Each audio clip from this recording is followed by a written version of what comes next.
শিয়া এটা এমন একটি সম্প্রদায়। শিয়াদের পরিচয় জানার আগে শিয়া শব্দের অর্থ আমাদের জেনে নেওয়া দরকার। শিয়া শব্দটি বলতে মূলত দল, উপদল বা অনুসারীদের কোনো গোষ্ঠী এটা বোঝানো হয়। শিয়া বলতে বোঝানো হয় শিয়াতু আলিয়িন বা আলী রাদিয়াল্লাহু তাআলা আনহুর অনুসারী গোষ্ঠী, এদেরকে শিয়া বলা হয়। বা আলে বাইত রাসূল করিম সাল্লাল্লাহু আলাইহি সাল্লামের পরিবার কেন্দ্রিক যাদের ভক্তি, বিশ্বাস এগুলো গড়ে উঠেছে তাদেরকে সাধারণত শিয়া বলা হয়।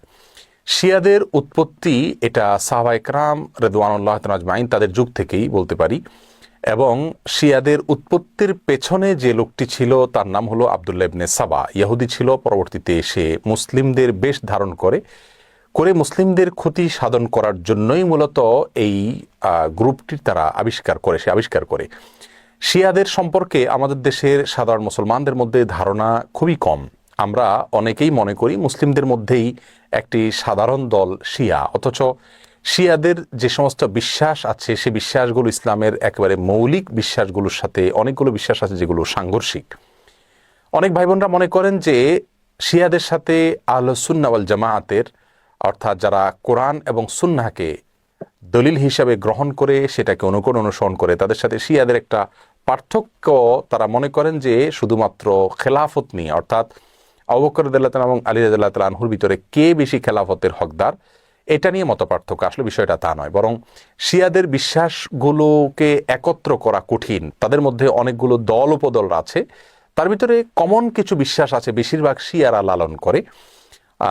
তার ভিতরে একটি হলো তারা কালিমাতুত তাওহীদ আমরা যেটা বলি এটাকে যথেষ্ট মনে করে না। তারা মনে করে লা ইলাহা ইল্লাল্লাহ মুহাম্মাদুর রাসূলুল্লাহ এবং আলিয়ুন ওয়ালিউল্লাহ এটাও স্বীকৃতি দিতে হবে, মুখে উচ্চারণ করতে হবে, তারপর মানুষ মুসলিম হবে।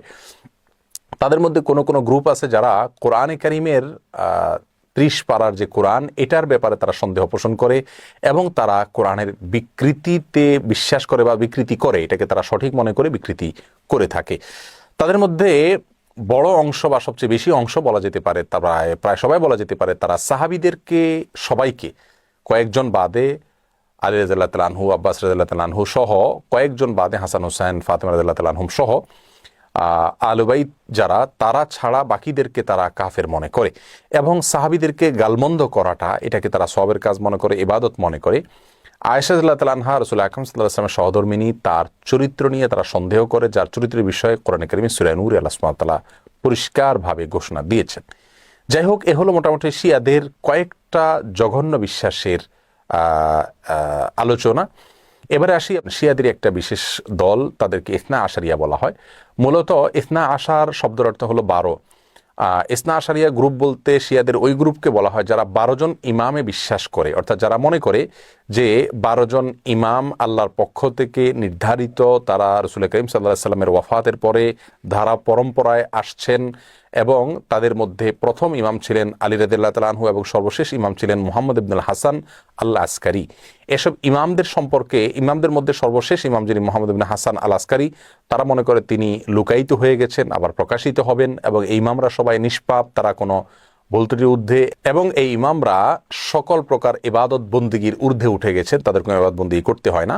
এই বিশ্বাসগুলো লালন করে থাকে ইসনা আশারিয়া গ্রুপ।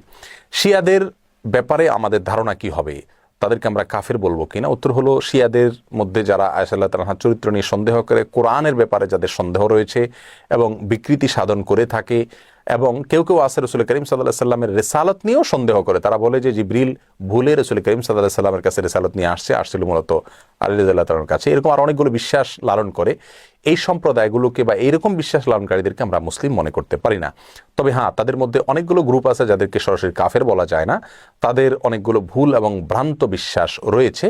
এদের মধ্যে সবচাইতে সাধারণ যেটা বিশ্বাসের দিক থেকে সবচাইতে তুলনামূলকভাবে কম জঘন্য বলা যেতে পারে সেটা হলো আবু বকর রাদিয়াল্লাহু তাআলা চাইতে আলী রাদিয়াল্লাহু তাআলাকে খেলাফতের জন্য অধিক হকদার মনে করা। শিয়াদের অনেকগুলো ভ্রান্ত বিশ্বাস নিয়ে বিস্তারিত এবং বিশদ আলোচনা করা দরকার, তা না হলে তাদের বিষয়ে আমাদের ধারণা পরিষ্কার হবে না। একজন মুসলিম হিসাবে আমাদেরকে সঠিক ধারণা যেমন রাখতে হবে, তেমনিভাবে ইসলামের বিষয়ে কারা কি ভুল ধারণা লালন করে সেগুলো আমাদের জানতে হবে।